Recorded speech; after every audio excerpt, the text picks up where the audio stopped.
Hello and greetings, everyone. This is Volts for May 27th, 2026. A limited defense of Biden's Everything-Bagel industrial policy. I'm your host, David Roberts. Last year, in their book Abundance, Ezra Klein and Derek Thompson popularized an argument about the Biden administration's industrial policy that has since become something like conventional wisdom. It goes like this. By attaching so many well-meaning progressive requirements to every tax break or grant, labor standards, community benefit standards, local hiring standards, domestic content standards, they overburdened the policy and made it slow and bureaucratic. Consequently, the money didn't get out the door fast enough, voters' lives were not changed quickly enough, Biden did not get any public or electoral credit for his policies, and so Trump won. That, at least, is the official line. Betony Jones ran labor and jobs policy at the Department of Energy under Biden and was responsible for developing those labor standards, which applied to thousands of projects totaling over $100 billion. You will not be surprised to hear that she has a rather different take on the subject. And she's not just drawing from her personal experience. She has spent the last year interviewing executives at a dozen-plus companies that received federal clean energy funding to find out what happened, what really did slow things down. What she found was that the labor and community conditions were generally more welcomed than burdensome. And the real bottlenecks were in implementation, permitting delays, contracting timelines, and the like. She wrote up her findings in a report called The Receipts, which I find very amusing. I am excited to talk with her today about what we should and shouldn't be learning from the Biden industrial policy experience.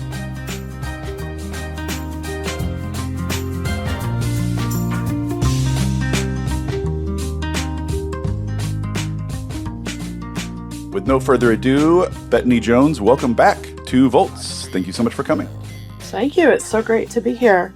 I want to start with this sort of abundance critique thing. And despite my somewhat provocative title for this episode, you are not here to defend the whole bagel, the whole everything bagel. We're mainly here to focus on labor standards and community benefit standards, the sort of workforce side of things. And so the question is whether these and other workforce standards are getting in the way of the speed and scale of industrial policy that we want. So there's sort of two questions you could ask about these standards. One is the empirical questions, which is, do they in fact slow things down? Did they in fact slow things down? Are they in fact burdensome? And then secondly, there's the political question, which is whether attaching these kind of standards makes the policy, makes the bill look more explicitly progressive, thereby polarizing it, thereby making it more difficult to pass. So there's sort of a substantive critique and a political critique. I want to take those one at a time. But before we jump into any of that, maybe let's just back up. And I just want to ask you, what was Biden's approach on workforce issues? Because, this general family of issues goes way back in the Democratic coalition. Like Obama spent a bunch of money and talked about green jobs all the time and had policies that he called green jobs policies. I'm just curious, what was Biden's innovation? What was new about the Biden administration's approach to workforce issues? And how would you characterize that approach? We can talk about Biden's approach to workforce issues. I tend to see these things through the lens of climate policy. And we tried for decades, I've been working on climate policy since the Clinton administration. And there have been many, many efforts to advance climate policy through regulation, through Waxman-Markey, a lot of different efforts, a lot of thoughts around carbon taxes. Nothing got across the finish line until we had a climate policy that had a really broad agenda and had a broad political coalition advancing it that included left behind communities, environmental justice communities, the labor movement, included the climate advocates, And so by design, this climate policy, the set of policies, the Inflation Reduction Act, the Bipartisan Infrastructure Law, and really the CHIPS and Science Act, a suite of 3 policies to address the climate crisis, was by design intended to deliver to those constituents who lent their political muscle to getting that across the finish line. So, in some ways to go back and then critique that those very things that were baked in by design and the whole reason that we have these policies to implement in the first place were responsible for their some failure, like that never really made sense to me. I don't want to get too much talking about the abundant stuff, but like when the green movement tried to be surgical, right, and clean and only go after carbon emissions in the way that was approved by economists, right, and didn't have any of this Everything-Bagel stuff on it, it failed. Yeah. And everybody yelled at the green movement. Oh, what's this technocratic blah blah? What about the what about the movement? What about the people? What about all these co-benefits? And so then Greens go back and they're like, as always, they're ace students. They're like, okay, we'll go back and we'll work up a big elaborate policy that has all that stuff. It involves everybody. It includes everybody. And then people are like, why did you include all this stuff? Why don't you be surgical and just go? There's a real this will resonate with you since you've been at this for so long. There's a real you just can't win vibe around all this. Yeah, people like to pretend that politics don't exist. And a lot of people aren't really in the weeds or paying attention to power or what moves it or how it plays out in how policies get crafted. But the Biden administration, we were implementing what was passed. We were implementing what there was political will to execute on. And so it doesn't make sense to say, oh, all of those efforts slowed down this one aspect of the goal. I mean, first of all, the arguments saying that they're not backed up by any reporting or data. They're just ideas. So that's what I was trying to correct for. But second of all, it's like, what was the assignment, though? Like, let's grade ourselves based on the assignment, not based on some other idea of what we think the world should be like. Well, I mean, we should say, and I wanted to say this too, like the critique that Greens are sort of woolly-headed and naive, and they want paradise, and they want all these goodies, and we, the level-headed, reasonable centrists, need to come in and discipline them and tell them how silly they are. Any critique that fits that basic mold, people love it. People buy it. They don't ask for any reporting. They don't ask for any data. You know what I mean? Like, they don't say, prove it. They're just like, oh, yeah, that sounds right. That sounds right to me. That's the kind of critique that in DC just sounds right to everyone. I think it's unfortunately a bit deeper than that. I think it's a critique that aligns with a particular paradigm. It happens to align with this kind of deregulation, let's drive, lowest cost solutions, this sort of free trade globalization, wherever we can get the markets to move, neoliberal paradigm. It fits into that, and that's something that people are very comfortable with, so then they like it. And you see that with abundance. I mean, not necessarily exactly what the authors intended, but certainly the people who've picked it up and run with it and redefined it or co-opted it in some cases to push for deregulation. So anyway, let's get back to Biden's. So how did you try to accomplish the assignment? Yeah, and you were asking what was different about Biden, because certainly Obama had a green jobs strategy. I think what was fundamentally different about Biden's approach is that it was more by design and sort of by necessity. It was more a demand-driven approach to pulling workers into jobs, whereas in the Obama administration, there was a lot of funding for training, workforce education and training, to sort of push workers into jobs that we hoped would manifest. So kind of the train and pray model, like let's train everybody in solar and hope they find their way into the industry.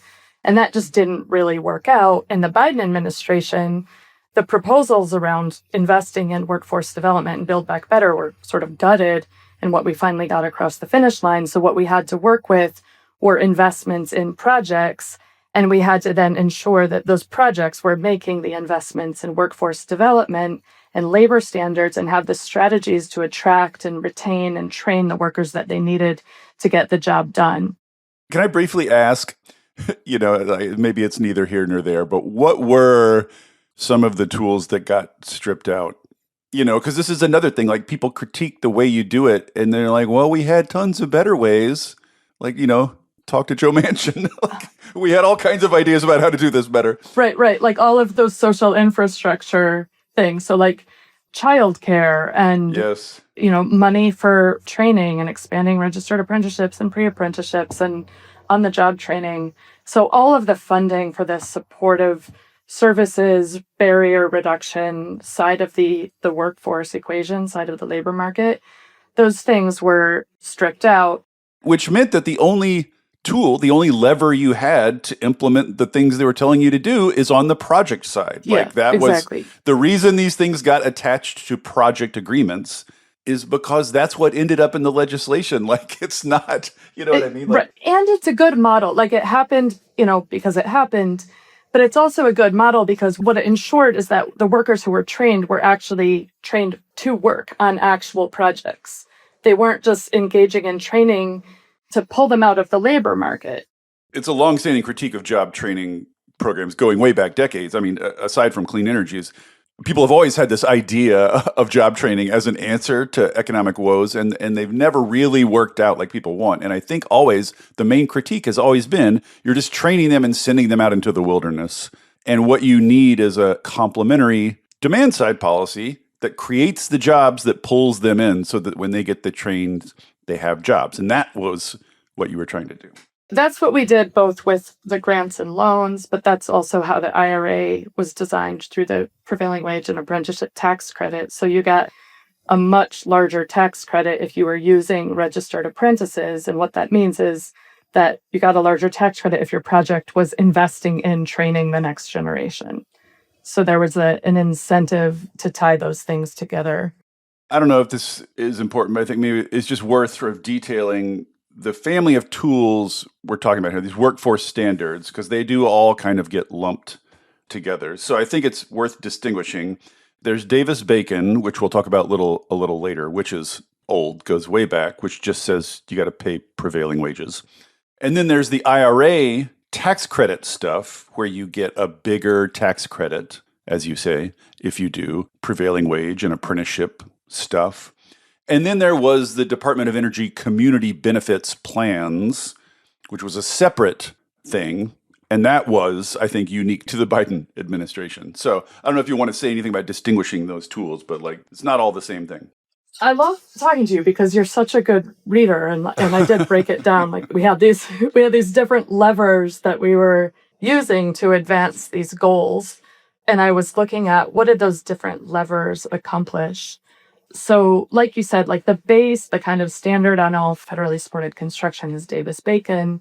Davis-Bacon, it sets a wage floor so that federally funded money isn't undercutting local labor markets. Right. And that's really important because it helps support stability in a really, volatile and seasonal industry. So it helps kind of retain workers. Yeah.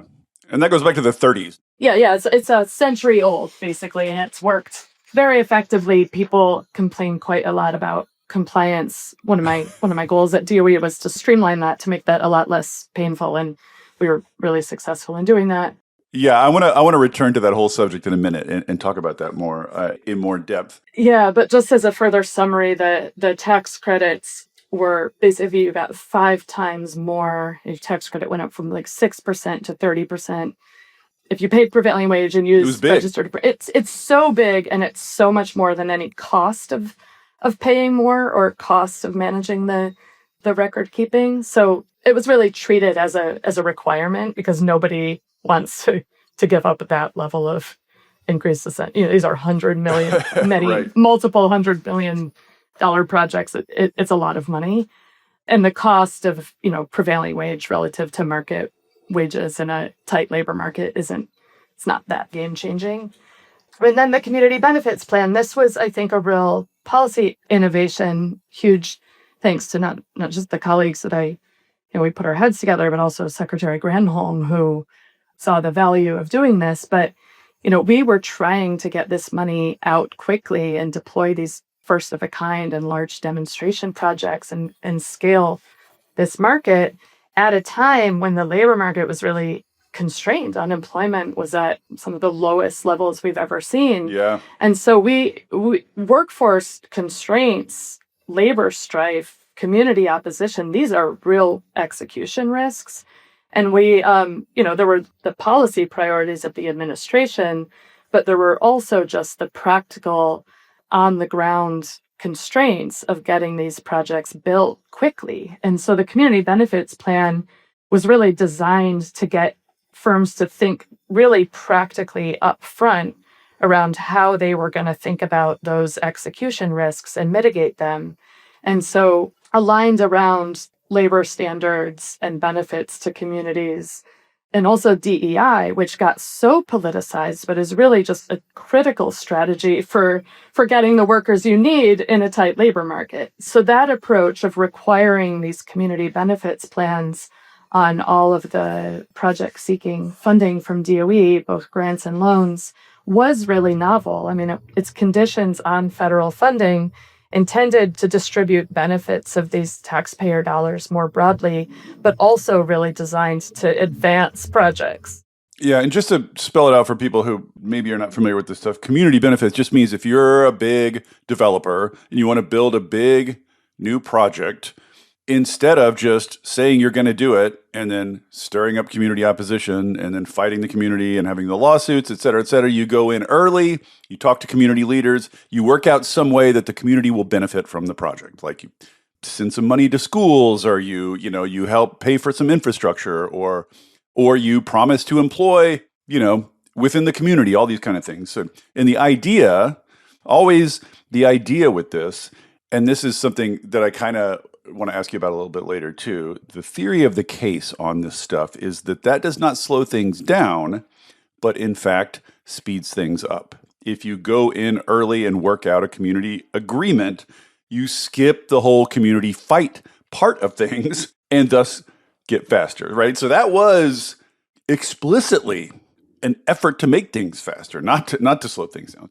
Just one caveat to that, because what you're saying is exactly true. I just want to yes and it. It's about community opposition. It's also about securing the workforce that you need. So, that's a little bit different. That's saying, what are we going to need to build this project on time and on budget? Who can we work with to make sure that we have those workers and that we're investing in the training early, or that they're investing in the trainings that in 2 years, when we're ready to break ground, we have the workers we need. Collective bargaining agreements, project labor agreements help provide that assurance. They reduce that particular risk. Mm-hmm. So that's not just about mitigating community backlash or opposition. It's also just about a critical supply chain issue to build your project. Okay, so you developed these standards, you implemented this stuff. It all got wiped away with OBBP. Since then, there's been this abundance critique, et cetera, et cetera. And so you did what I think of as a very, such a very characteristically Democratic thing, which is like, well, I'm going to go study this. I'm going to go figure it out. I'm going to go ask people, just very A-student behavior. I love it. So you went and talked to the companies in question, the ones who are receiving the grants and loans, to ask them from the horse's mouth what happened, what did and didn't slow things down. And I'm so... it's a little maddening to me that you, sitting at a think tank, did this, and none of the dozens and dozens of journalists who dutifully sort of coughed up this abundance critique, dutifully replicated it, amplified it. None of them went to talk to the friggin' people who got the money to find out from the horse's mouth. They all just passed it on. So, here you go. You're obliged to go do the frickin' reporting, which is just crazy to me. But anyway, so you went and talked to these people. I would love to hear what they told you. What is their impressions? I so rarely hear from them. It's all punditry. Yeah, I was genuinely curious and yes, in the interest of learning so that we can do better next time, I'm really interested in what the other side was experiencing. And when I was at DOE, I heard many, many comments in passing that were very appreciative and thankful, even from unexpected entities. Like I was with some Southern utilities and they were just raving about the community benefits plan and how it changed how they were thinking about community engagement to make it more upfront and less of a tack-on exercise, and how that like completely has made their project implementation more efficient. And they were just so grateful. And I was hearing those kinds of comments really all the time. And so I was surprised, by this critique, and it's not to say that you can't find people to say the opposite, but it wasn't just the chorus who was, the people who've already been kind of implementing some of these practices, those people were appreciative that some of their efforts mattered or were like scored favorably, the things they've been doing all along. There were also a lot of converts and people who were saying like, wow, I was really skeptical about working with, the steel workers, but they've improved our productivity and our production efficiency so much. Like the next location I open, I'm going to work with them from the beginning.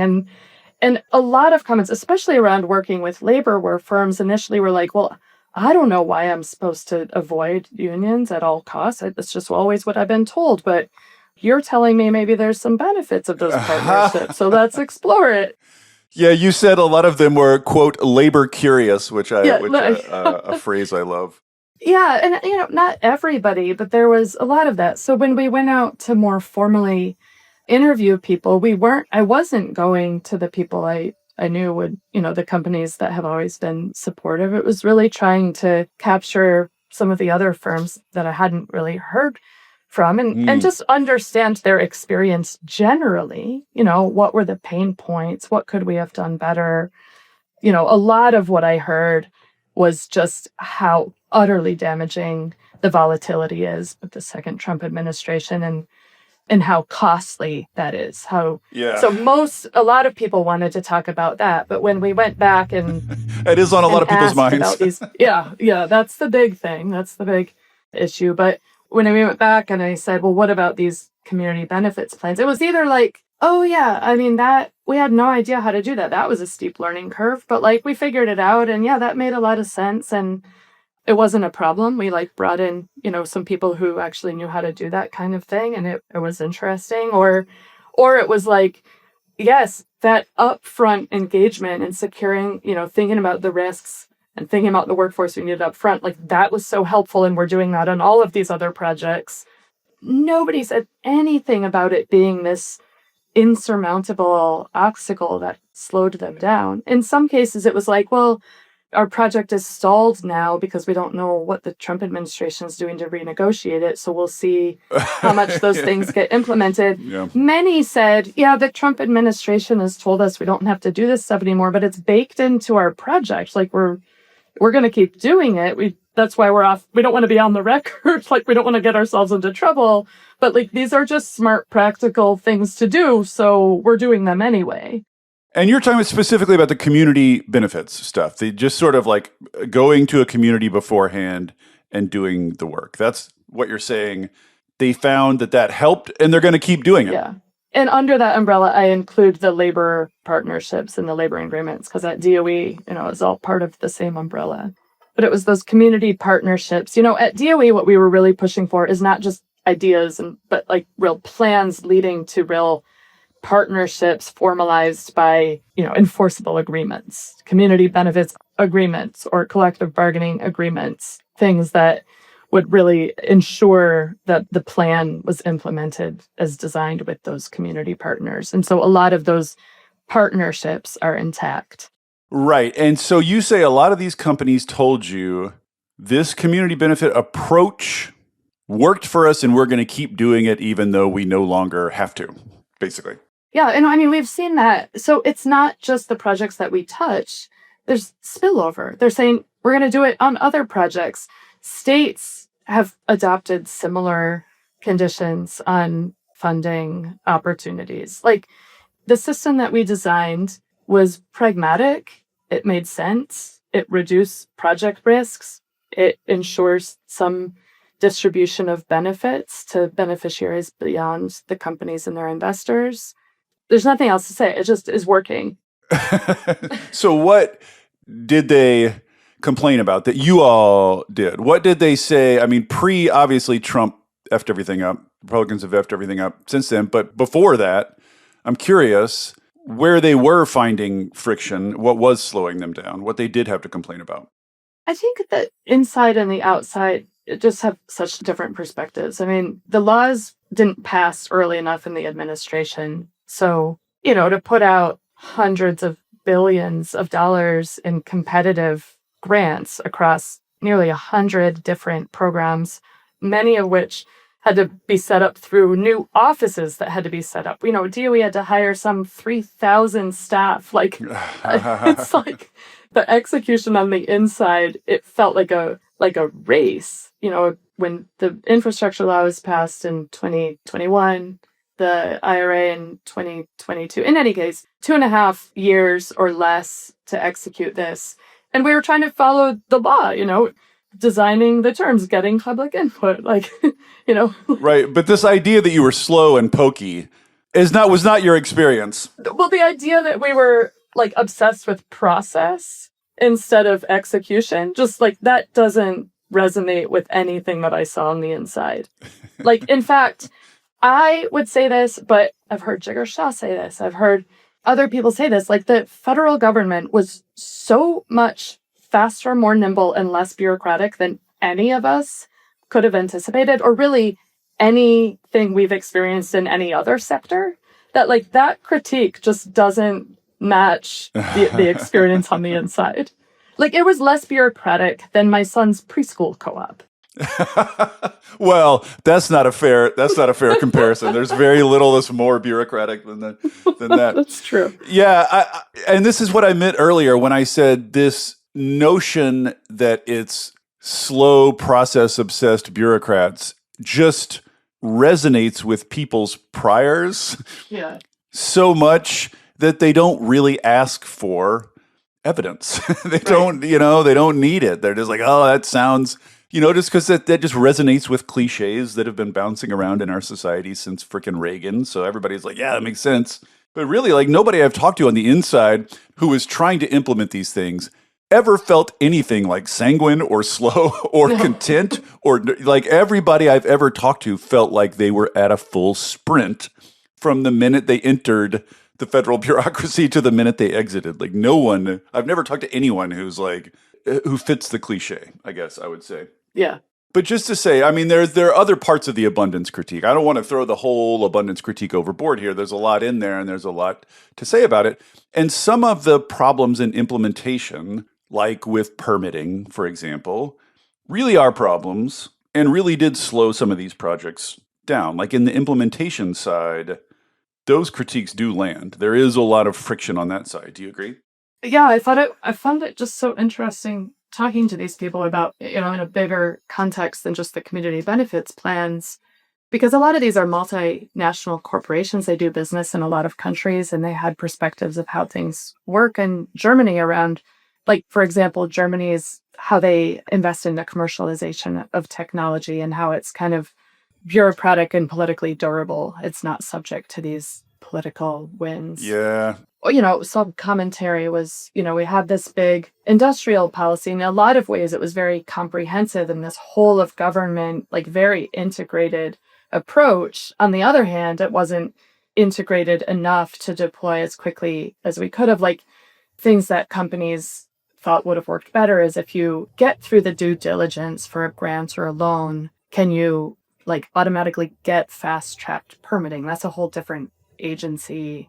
We already talked about, there wasn't a big pot of workforce development dollars, but it would have worked better is if you got funding for your project, then there's other funding to support some of the workforce development, especially, some of the things on-the-job training or new apprenticeship programs, things that companies haven't had experience before, a little bit of funding to help them do that. There is a way that you could imagine an even more comprehensive and even more all-of-government approach to unstick some of these things or move them forward. Another thing was around the domestic content, and it's this chicken and an egg thing.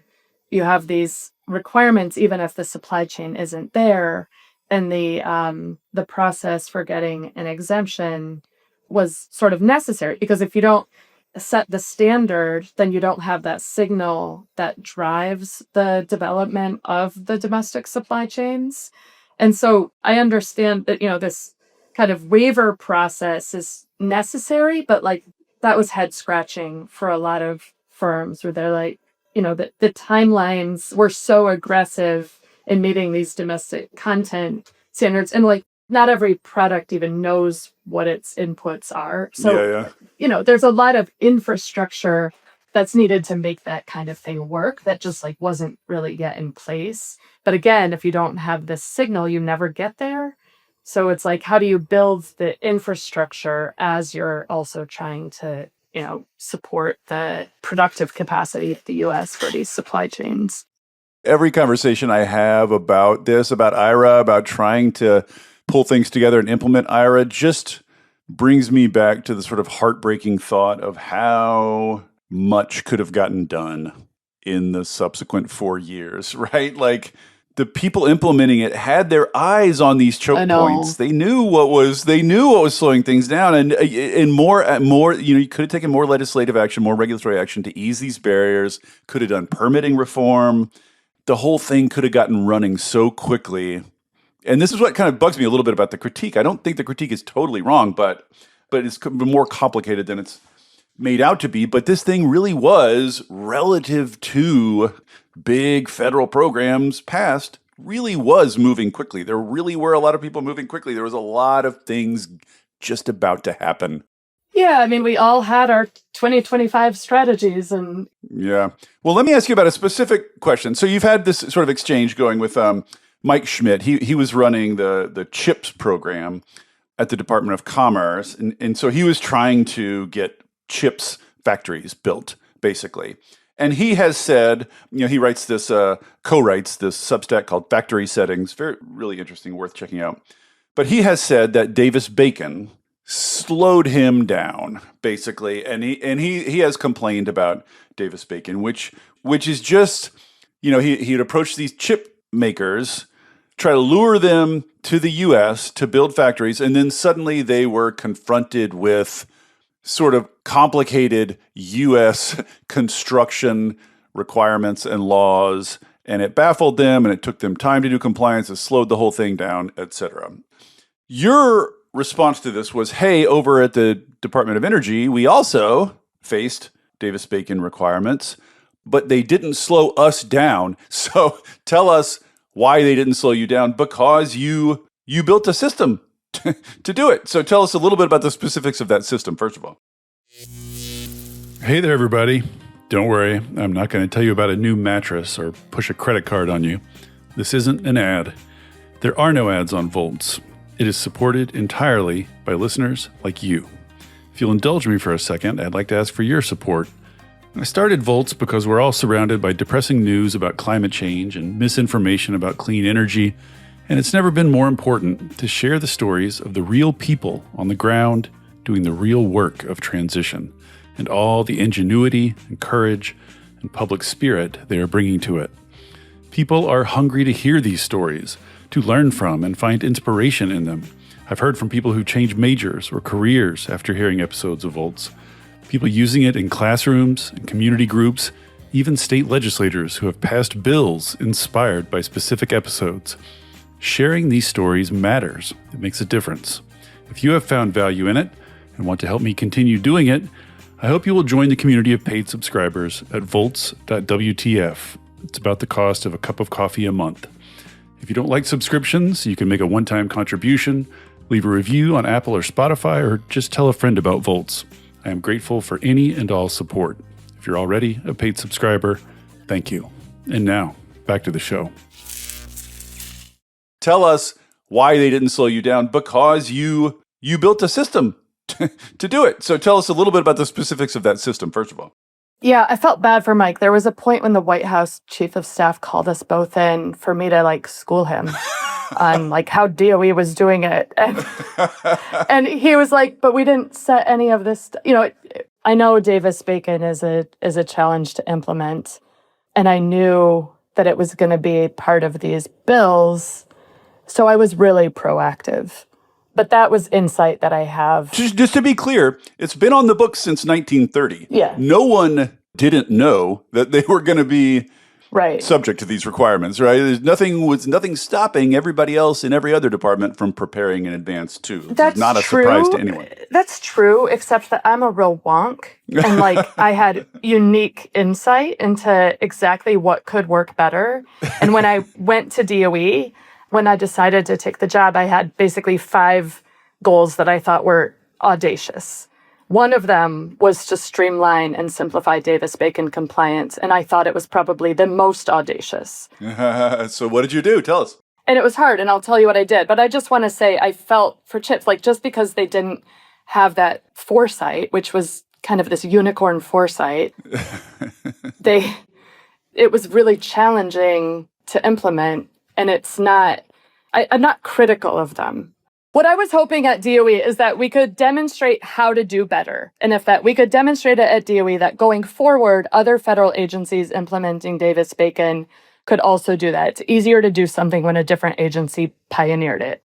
So that was my goal, but that wasn't in place at the time of CHIPS. Yes, but again, on the books since 1930, why is it only after this thing has been on the books for a century that it has occurred to someone to find a way to do it more quickly and easily to build a, you know what I mean? Maybe not the other Biden appointees. They just inherited what they inherited, but it's a little crazy that this thing has been around for a century and the federal government has still not accommodated itself to it. I know. There's an interesting story there. One, the private sector has figured out ways to help firms meet the requirements. And so there's these tools out there that we ended up contracting with.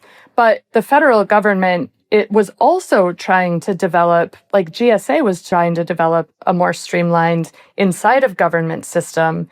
And they finally, after wanting money to do that for a long time in partnership with DOL, finally in this period, either through Bill or IRA or something else, got funding to actually develop that. So it's not that there wasn't the will or the interest or the talent to do it. It's just that it's one of those super wonky, boring, bureaucratic things that is not ever going to look like a win. Nobody cares. Right. So tell us the system you made in a way that I will try. Deep inside the bureaucracy wonks can understand. Yeah. So what Davis-Bacon requires is, and this has been in the books, for 95 years, is a couple things. One, there's a wage requirement, but it's not a single wage. There's thousands of different wage determinations based on geography, based on craft and classification of the worker. So you have to first figure out what is the correct wage determination. And the Department of Labor publishes these, but on different timelines, and they're published in PDFs. And that is the definitive wage determination is PDFs in sam.gov that are binary text to sort. It's very tedious. First, you have to figure out the right wage determination. The other thing that it requires is that you have to pay workers weekly. That's just in the law. You have to pay them on a weekly cadence. And the third thing is that you have to report those weekly payroll records weekly to the funding agency, to whoever the compliance agency. And that in our case, DOE is responsible for making sure that all of that is correct. Even in some cases, doing site visits to make sure every worker is getting reported and their wage classification is correct. So it's really onerous. As a researcher, what I've always wanted is that weekly payroll data, because you have this data that has to be reported every single week for every single hour worked on a federally funded construction project. That gives you real-time access to job creation. What jobs are we creating? Where are they going? Who's getting them? But the problem is that data has never been usable because that data comes in by, mail, by email, by PDF, by Excel. It comes in every different way to every different person managing a grant or a contract. So that data is coming in, it's compliance data, but it's completely unusable in terms of metrics or tracking what's going on. So my interest was, how can we get this data in a usable format to both help us with compliance, but also like give us a running sense of how we're doing on project implementation. The data part, that was Betony's interest. That doesn't have anything to do with reducing the compliance burden. But if we could get the data in one centralized electronic system that integrates with payroll systems, then it's reducing the burden on the outside for people to figure out what is the right wage classification and, hiring their own Davis-Bacon compliance entity to help them track it, because DOE is procuring that tool on their behalf. And then it helps on the inside because instead of charging, thousands of staff who are managing these grants or these contracts with Davis-Bacon compliance, like something they have no idea how to do or what it is, and it would allow us to centralize that compliance and have real experts reviewing the data and ensuring that workers are actually paid what they're due. So what worked on the inside, because this required a massive collaboration across all of the program offices and agencies at DOE to all chip in to create this centralized system and centralized staffing. And the value proposition was that it would relieve them of, staff burnout or more FTEs. It's just more efficient. So once they realized how much it would help them on the inside, they were sort of sold. And then in terms of, our efforts to streamline, we're sensitive of the burden of doing business with the federal government. We were all very sensitive to that. Anything that we could do to make it less painful on the other side for the firms that we were working with to comply and comply effectively, we're always trying to do that. So it was a real win-win. And it's not that there weren't other issues that arose with Davis-Bacon. One of them, for example, was with our grid grants, a lot of which went to utilities. And some utilities have bespoke payroll systems, and they pay on a biweekly basis. And paying a certain set of workers on a weekly basis is a huge change management undertaking, or so they said. And that's like written into the law, like it's just a requirement. So navigating those things and trying to figure out ways to deal with those, we spent time on that. It's not that it was, but that's the only thing we had to spend time on. We didn't have to spend time on the supposed burden of reporting. Yeah, and I want to pound the table about this a little bit because I feel like this is a very important illustrative example of a broader point that I wanted to make in our discussion, which is how much burden will a particular requirement, a particular bit of Everything-Bagel, how much will it slow down the government and how much it will slow down the private sector is not a fixed quantity, right? You can make it less of a burden for the federal government with thoughtful, well-funded administrative capacity. You can build the administrative capacity to do it well such that it's not a burden, or you can do it in a dumb way where it is a burden. There's not one fixed answer to that question, and it's not inherent to the requirements that they are burdensome. You can do them in a way such that they aren't. And I feel like you sort of implicitly made the same point on the side of the private sector with these community benefit agreements. Like, to a big firm who hasn't done it, it might be awkward and slow the first couple of times, but again, they can figure out how to do it, set up the capacity, set up the systems, and then voila, it's not a burden anymore. It's just a routine part of business. All of which is just to make the point that, like, you can have better or worse federal performance, federal agency performance. It's not a fixed quantity. And tell me if this resonates with you, because I know you've been sort of like arguing with the abundance people. I feel like if you read the original abundance book, and to me, the heart of the critique had two halves. One was about maybe some of these excessive rules, but then on the other half, the book was all about making government work better, right? That was the thrust of the book. Part of that is getting rid of silly or unnecessary rules. But part of that, the other half of that, is bulking up your administrative capacity so that you have the muscles to do the things you want to do. And I feel like that half of abundance which is implicit in the whole thing and is in the book, has kind of dropped out of the discussion. Yeah. Like half of it is supposed to be fund and adequately staff your federal government. Yeah, right. And I mean, you look at something like permitting that everybody complains about, and some of it is, like overlapping and sometimes contradictory requirements from different permitting agencies. Like, yeah, that we should fix. But some of it is just the backlog and the understaffing Right. of people to review it. So why is that not part of the solution here to augment government, to support government to do its job more effectively, more efficiently, more innovatively? Yeah, I would just love to hear more of the abundance people making that point a little more often. Hey, let's celebrate and fund the administrators we're asking to do this competent governance, right? Let's boost that half of the abundance thing. One other quick thing about Davis-Bacon is it applies to construction workers. So if the federal government gives a grant to a developer who's going to construct something, they have to use it. It doesn't cover factory workers. And so in some cases, you had these sort of problematic instances where you're sort of paying the people who construct the factory really well, and then the people who end up staffing and running it not as well. How do you think about that? Yeah, there was a parallel to Davis-Bacon, Walsh-Healy that was never repealed. It's still in the books, but it could be reinvigorated. The wages, eventually federal minimum wage just exceeded the wages that were in there, and it's kind of was eroded by the courts.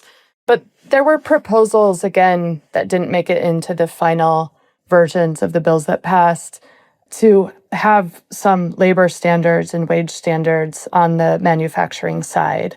And the analysis that, some of my friends and colleagues have looked at back of the envelope is that the tax credits, like you take the battery production tax credit, it is so generous that, again, more union pattern, upper quintile wages could have been accommodated and would have, spread the wealth of these really generous incentives to the workers actually building this. Whatever happens behind closed doors in the final negotiation of these bills, that did not make the final cut, and it's too bad. I'm really proud of the work at DOE to think about those ongoing operations and manufacturing jobs and build that into this community benefits plan framework where firms were asked not just how are you going to secure and retain the workers you need for the construction project, but also what is your long-term plan for operations and what is the quality of jobs that you're creating there? How are you going to ensure that there's advancement opportunity for workers there? And with some grants, we actually suggested this upper quartile based on BLS, like, not just average, but above average wages for the industry and occupation to try to nudge wages up because the labor market's competitive and a lot of these manufacturing companies are paying less than Starbucks in a lot of cases. And then they're like, well, we have 30-40% turnover, but we'll just go back to the fast food industry and see who else we can find. And that's not a way to build a successful, globally relevant, innovative industry, which is what we need to do. We really need firms thinking about their workforce strategy and how to retain workers, give workers a reason to make a career in these nascent and emerging industries like batteries and battery supply chains. And 30% turnover isn't going to get us there. So we really do need a plan to improve job quality and manufacturing and make sure that this is something that workers and parents see as opportunities for their kids and that we can really kind of reinvigorate that workforce. But the other thing is, we got a lot of firms committing to either neutrality agreements or collective bargaining agreements on the production side. And I think for a policy that was agency discretion and tied to implementation, we got really, really remarkable results in terms of advancing job quality, not just on construction, but also in the long-term operations because we were asking about it and because we were asking firms to think about it up front.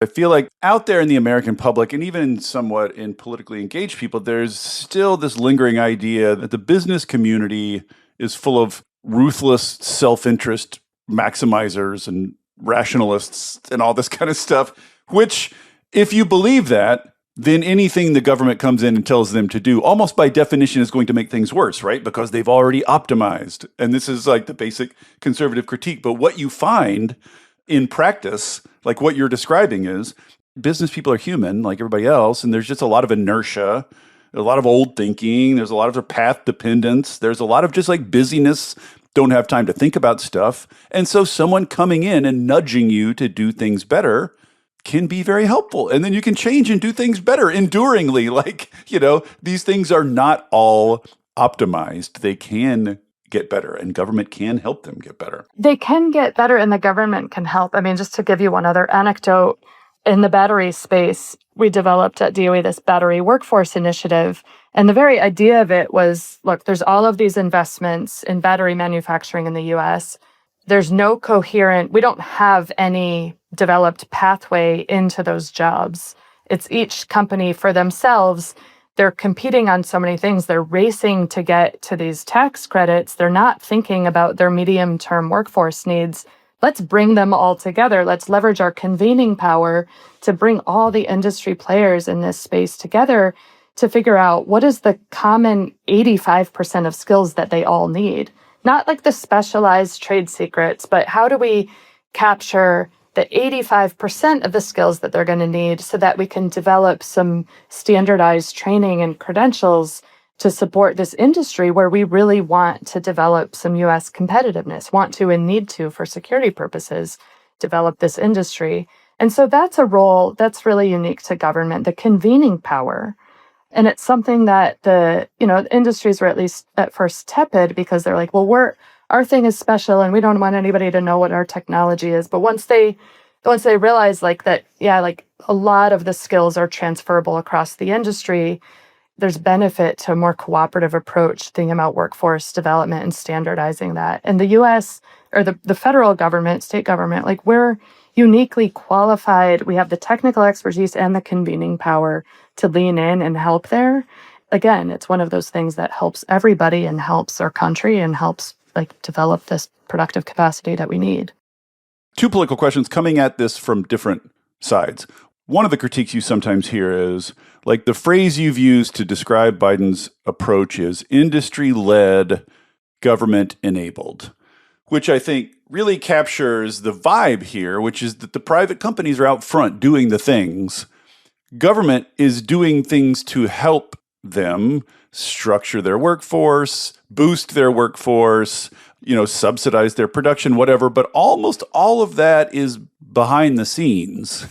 And consequently, to the public, it doesn't look like there's much government happening at all. You know what I mean? Like this just looks like the market. And consequently, all these good things you're doing, which like I feel like I and like 8 other people in the world know about, just didn't get out and didn't have any political effect. Do you think that's because it seems like substantively that works pretty well. Like it seemed to work pretty well, but like politically, there's questions about whether it worked. I'm just curious whether you have an opinion on that question. Yeah, I mean, by design, our industrial policy in the U.S. really depends on relationships with the private sector. It goes way back to the forming of the Manhattan Project and the establishment of the national labs, which are these public-private partnerships really to enlist the innovation and nimbleness of the private sector and maintain our competitive edge as a country, mostly for, initially like really for military dominance, but like to really drive continuous R&D. And so we have this dependence on the private sector and we need them to be engaged and we need them to be part of the solutions. It's just how our system is set up. I think we go too far in making government invisible. And part of that might be by political necessity, but then it's this self-sustaining cycle. And I think in the Biden administration, it was, the attribution, the failure of getting credit for this stuff is the big lesson learned. And I think there's a lot of people who are responsible for that. Maybe we didn't do a good enough job. Maybe we should have sent letters with Biden's signature to everybody who was working on these projects. Maybe, the require workplace signage, like thanks to the Inflation Reduction Act. That's why we're here. Yeah. I mean, I think one thing Trump has shown us is you can't be too crude about it. You know what I mean? Yeah. There's nothing too crude and obvious. It works. Yeah, but also the onus is on companies to share the credit. And at so many ribbon cuttings, they'll say in private, "Oh, this is such a game changer," but they won't go up and say it at the podium. And so all of this work was happening at the beginning of this call. You talked about how, voters' lives didn't change. That's not true. Voters' lives did change. People were employed at record numbers. Wages were up. Like, there are lots of indicators, real valid data that shows that people's lives were better in communities all across the country, but it wasn't adding up to something coherent that was a part of a coherent federal presidential strategy. And so that message just didn't get through.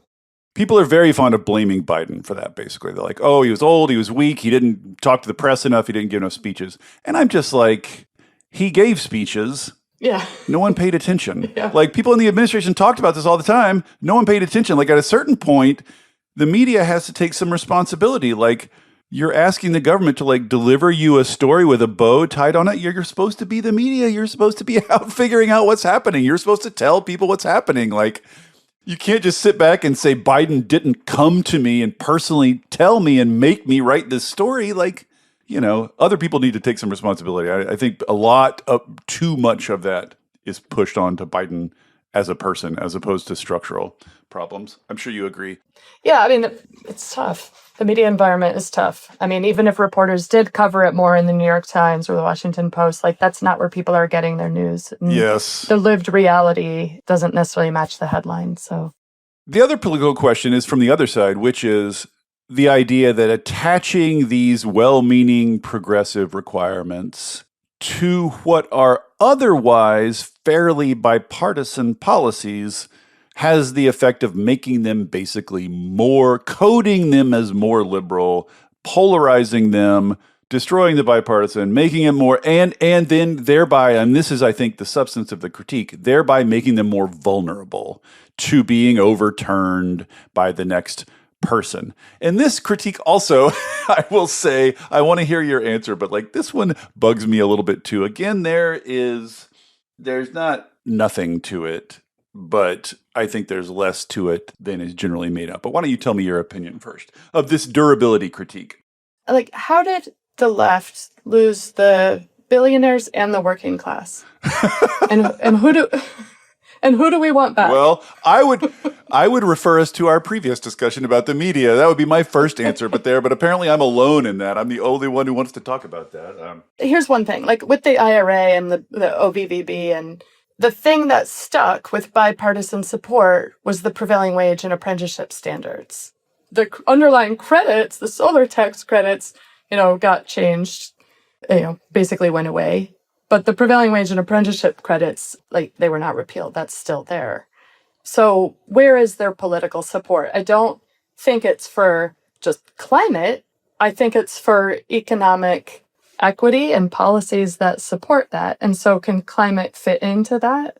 That's probably the winning argument. Maybe we have to just turn it on its head and look at climate benefits as ancillary and the economic benefits that people feel in their lives as the thing that's primary. That is the typical Dem response because, that's let's take the critique as though it is made in good faith and come up with a good faith response to the critique. But I just don't think it's made in good faith. Well, this is the question I would pose to people making this critique. What does it look like to make a policy that is resilient to a nihilist, authoritarian group of morons? Pardon my French. Look at that party. What magical policy instrument are you imagining that they would not destroy? What is it that you think, where is this big bipartisan path? Look at the other side of the bipartisan aisle and tell me what can stop them from destroying things. They destroyed lots of things that they weren't legally allowed to destroy. They just destroyed them anyway. What could people have done to make those things durable? They were protected by law and they still got destroyed. So what do you mean durability? Look at these people. Yeah. I'm sure you're not allowed to say that, but I think a lot about durability. And one is the boring bureaucratic fixes are durable. They're too boring for anybody to care. I mean, look at Davis-Bacon. It's so boring and it's been around for 95 years. Right. But it also has power behind it. And I think some of the problems we run into is we think of these policy solutions. We're all the A students, like you said. We're crafting these policies, but they're detached from any theory of power or how to shift power or how to sustain power or what new political coalitions look like. Like, I see this in the affordability of, yes, the price of things is too high. Affordability is a crisis. But some of the policy responses to affordability are decoupled completely from any path to power. And it's very hard. If it's hard to get attribution for direct spending on projects that are improving people's lives and communities, how on earth do we capture credit for reducing the cost of milk by 10 cents? Well, I would even go farther. Some of the responses to the affordability critique are not only politically inert, some of them, I think, are actively politically counterproductive. They concede the premise to their opponents. Like, you see Democratic governors now rolling back energy efficiency programs. I'm like, guys, we've been arguing for decades that those things lower prices for ratepayers, and now you're just conceding that point and rolling them back? How do you expect, if rolling back climate policy is how you do affordability, well, why bother voting for Democrats? You've got a whole party devoted to rolling back climate policy. It's just insane. And they're rolling back climate policy, they're rolling back efficiency policy. They're basically, the way they want to respond to these critiques is by conceding their opponents' arguments up front, which is just will never not drive me insane. I can't figure this party out. Yeah. It's this relentless focus on the cost of things and not the equation that affordability is between, the cost of things and income to be able to pay for things. Yes. And that's really short-sighted and dangerous as well, especially for the politics. A final question, which is, you now have been in the trenches of industrial policy making. The point of your report, I think, is to defend a lot of what was done inside the government around Biden industrial policy. But presumably you also saw the problems and the frictions. So I guess I would just ask, what advice would you give in the event a friendly administration comes into power and there is a friendly Congress and Democrats work up the will to take another pass at industrial policy? All of those are very, very large ifs, but if all those ifs line up, what advice would you give them to improve what you did? What did you learn from your experience? I just hope that we don't reject this outright. And I think this narrative that it didn't work is just the foundation for inventing something totally new. We don't need to invent something totally new. A lot of this is working. The fixes are in the tweaks. At this point, we've tried everything. They keep telling us to try new things, and we try the new thing they say to try, and it doesn't work either. If you abandon industrial policy, go back to what? And the thing is, this did work. We got firms to make irreversible investments in building clean energy supply chains in the U.S. They did that with hundreds of billions of dollars, and those projects, the vast majority, are moving forward. So it did work. We created jobs. We raised wages. Think about climate. We are so much better off today than we were 6 years ago. Still, even with all of the changes, solar is cheaper. Clean energy is the norm. The trajectory is more solidified. So it did work. Whatever issue you care about, it worked. We can make it work better. But let's stick with the thing that was working. And the other thing is, it's not just at this stage, it's not just for the sake of climate, but also the energy security and our national security, which people are waking up to. We need U.S. industrial policy. The energy system is changing from subsurface molecule combustion to one that is highly manufactured. We need to manufacture those things and get the resources that go into them in the U.S. and with our friends and secure these supply chains. That is an answer for our economy. It's an answer for our security. It's an answer for the climate. And I agree. And I would just add, on a political note, I understand why liberals are so prone to self-criticism. Sometimes we might say edging over into unproductive self-loathing even. So of course, when this happened, when the OBBB happened, everybody's first thought is, what did we do wrong? God, we screwed up again. Oh, we suck, etc., etc., etc. But maybe the real flaw was they didn't fight hard enough for themselves and they let Trump win. Like maybe the magic policy key to making the industrial policy work was not letting Trump get elected. Like that seems like the most direct route to making this all work. You don't need to redo the policy from the ground up. Just don't let the guy get elected who wants to destroy it all. It seems like a much simpler answer. And the way to do that is to be prouder of yourself, to fight harder, to brag more about what you're doing. Not liberals have this idea of if we just lash ourselves and flagellate ourselves in public long enough, we'll win some sort of sympathy, or I don't know what the theory is. It'd be so fun to have a whole weekend to just rant, to just continue these rants. I know. We I'm could sorry. go on. No. I mean, I'm getting fired up too. I'm like, let's just. All right, I'll stop ranting. But I think I did just want to do this pod mainly to make the point that you made very eloquently just now, which is that on most fronts, in most respects, the industrial policy of the Biden administration was working. The projects were going in, they were getting built, the workforce was being created, the supply chain was getting stood up. It was working, and we shouldn't just be like little scared fawns in the forest who heard gunfire in the distance and are going to go sprint the other direction. Have the courage of your convictions a little bit, people. Hear. Yes. I love it. Thank you. All right. Thank you for coming on and joining me in this opportunity to rant. I appreciate hearing from the inside, and I really do appreciate and admire you being like, well, let's figure out what did happen. Let's go find out what did happen. Let's go ask people. And I would for everyone listening in government or private industry, you should be inspired by this. Go out and find out what's really happening. Go ask people before you do takes. Go ask. There you go. I'll end there. Thank you so much for doing this, for reading the papers. Love it. Thank you for listening to Volts. It takes a village to make this podcast work. Shout out especially to my super producer, Kyle McDonald, who makes me and my guests sound smart every week. And it is all supported entirely by listeners like you. So if you value conversations like this, please consider joining our community of paid subscribers at volts.wtf, or leaving a nice review, or telling a friend about Volts, or all three.